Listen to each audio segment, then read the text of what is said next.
Hi gang, I wanted to spend a little more time going over the syllabus and Blackboard, just as a little bit more of an orientation. Last week we didn't spend a whole lot of time orienting due to some technical difficulties getting up on the site, which always happens in the first week. So it's not a problem, especially the first week of online courses. So this is the page that you should see when you log in to Blackboard on your computer. This here indicates that I'm in a student view mode, so this is exactly the page that you should see. Let's just quickly take a look at some new resources that I've posted. What you'll see here is this What's New app, and here under the discussion board, I've actually added a message in the discussion board. I'll show you where you can get the discussion board. You can certainly click right here and it'll bring you to the discussion board. But I wanted to post a discussion board so that we could ask all the questions about class that you have. Every question, no matter what the question would be, whether it's, is class going to start late because of the snowstorm? Are we still using Wimba? It could be content related. What does Ken Howell mean when he discusses curricular materials? Anything like that. Any questions that you have. Should go in the discussion board, and I'll answer them online so that everybody can benefit from that.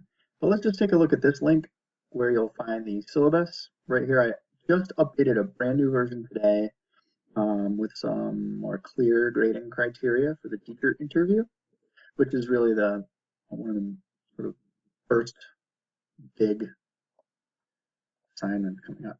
So this is the new version, 2015 1.2. That's the new version there. Okay, so you have a new version of the syllabus. So here's the course questions and answers. If you click on this, you'll be brought to the new thread. Do we have class on snow days? So I posted that as myself, the instructor. So if you click on it, you'll be able to see some of the replies, and you'll notice there aren't any replies. I'm going to reply to this as a demo user, and my reply will say, yes. It will be a very sophisticated reply. We do. And there it is. And I'll submit.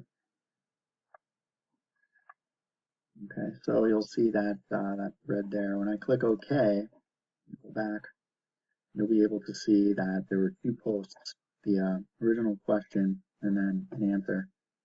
So I think on the thread, if we click on it,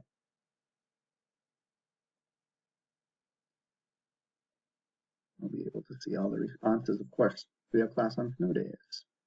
Yes, we do. There will be a response. So any response that you add, if you want to add a funny response just to test this out, feel free. Go ahead and do that. All right, we'll click on OK. We'll go back to the syllabus and course information link. All right, so down here you'll also see a Blackboard help. If you have any questions about Blackboard, if it's acting funny, anything, even Wimba over here. And then here's a document conversion resource for converting documents into a more accessible format. Now let's get into the syllabus.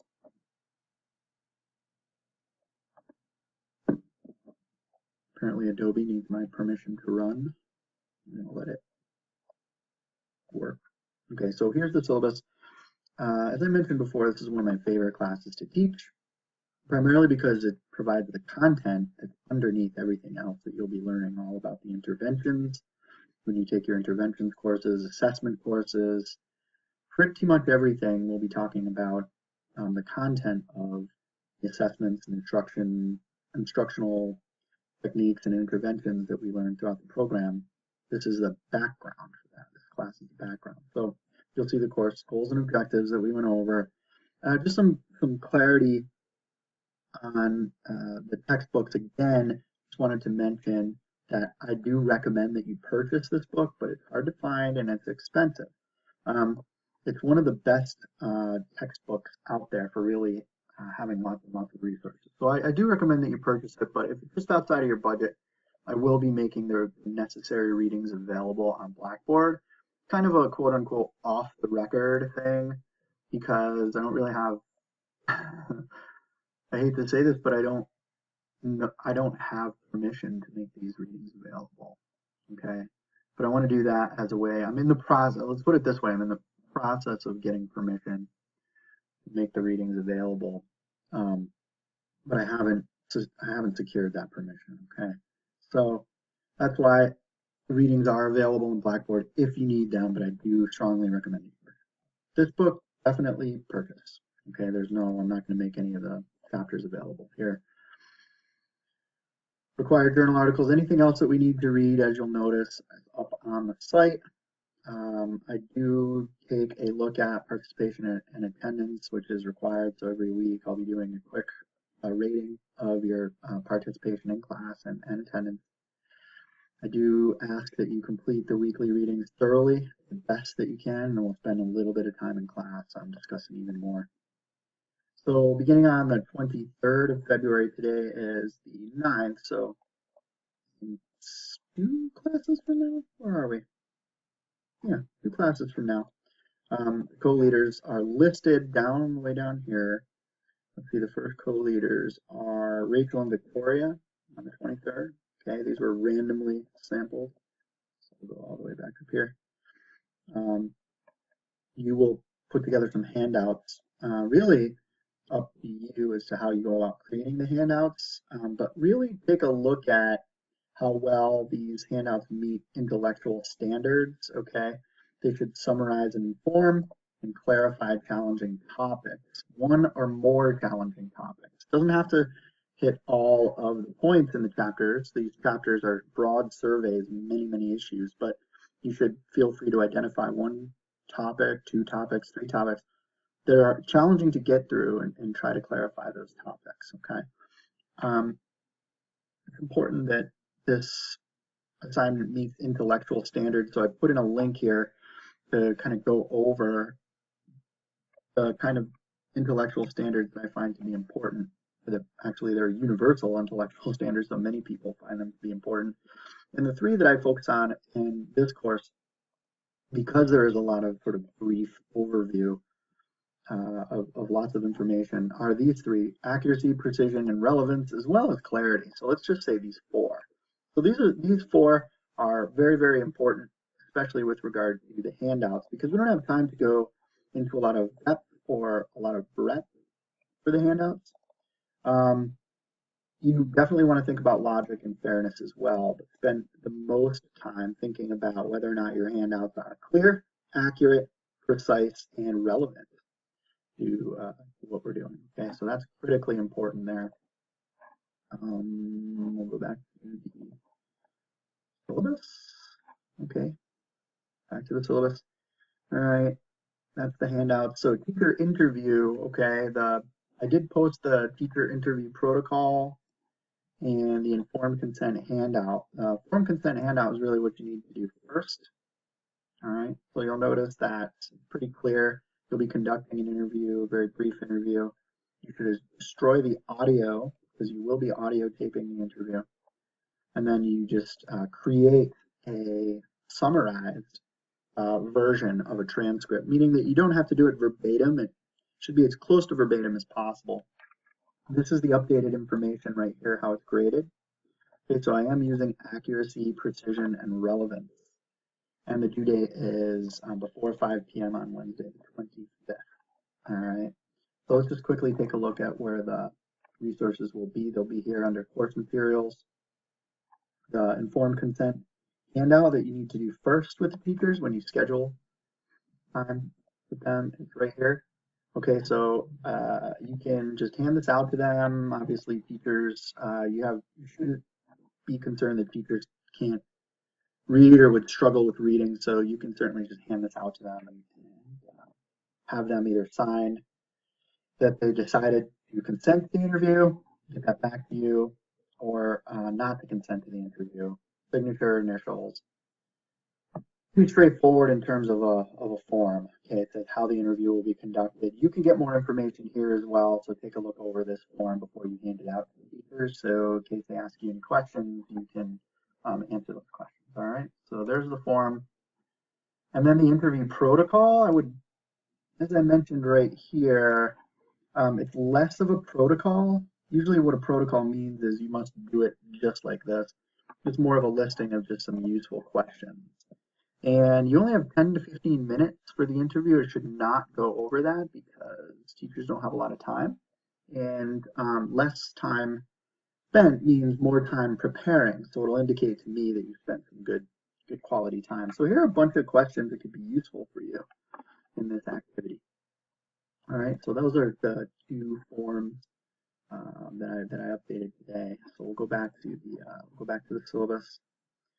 The curriculum evaluation adaptation project is the next big one. So during the teacher interview, you'll identify the materials that you'll be using, that you'll be essentially evaluating. We have excellent guides, the Consumer's Guide and other guides that clearly walk you through the process of evaluating a curriculum. And what I mean by curriculum is essentially a reading program. Okay, so it has to be in reading or what you would call English language arts. You could also call that an early literacy or a literacy curriculum program. Here's some examples of a couple programs. Scott Forsman Reading Street is very popular, research-based. SRA McGraw-Hill Imagine It, Mifflin. So those are some examples of programs that schools will be using.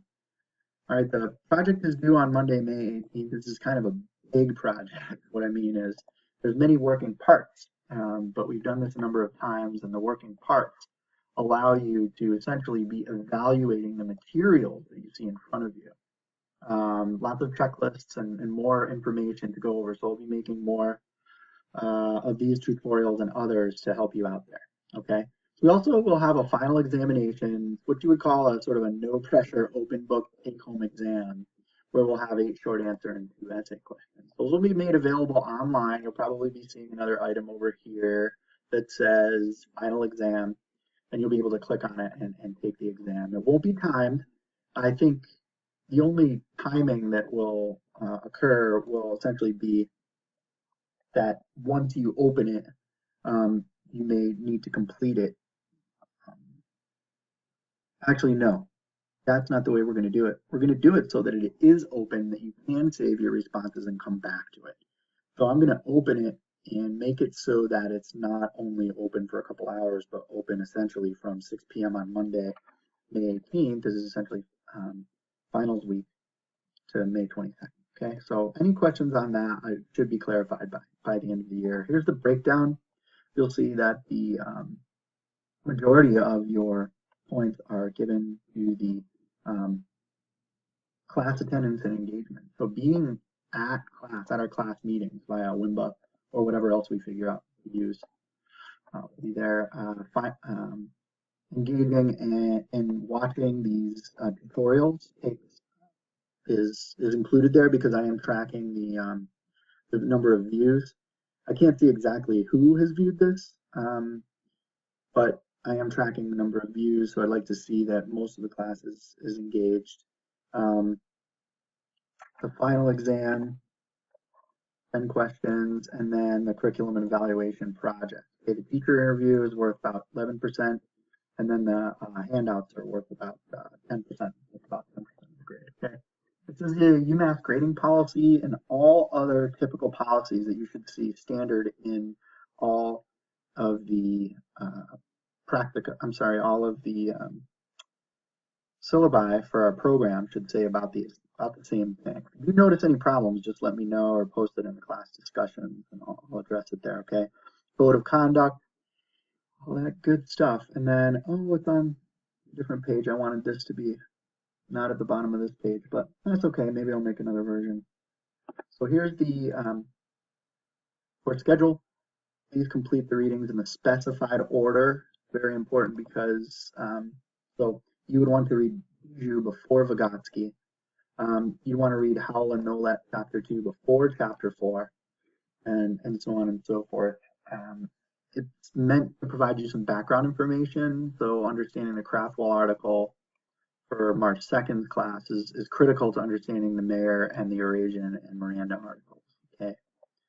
All right, so there's no class on the 16th, which would be actually the next class. So I won't see you until the 23rd. I'll see you tonight, and then I'll see you on the 23rd. Okay, so that's the overview of the syllabus. If there's and then there's the references, of course, for all the readings that I'll make available.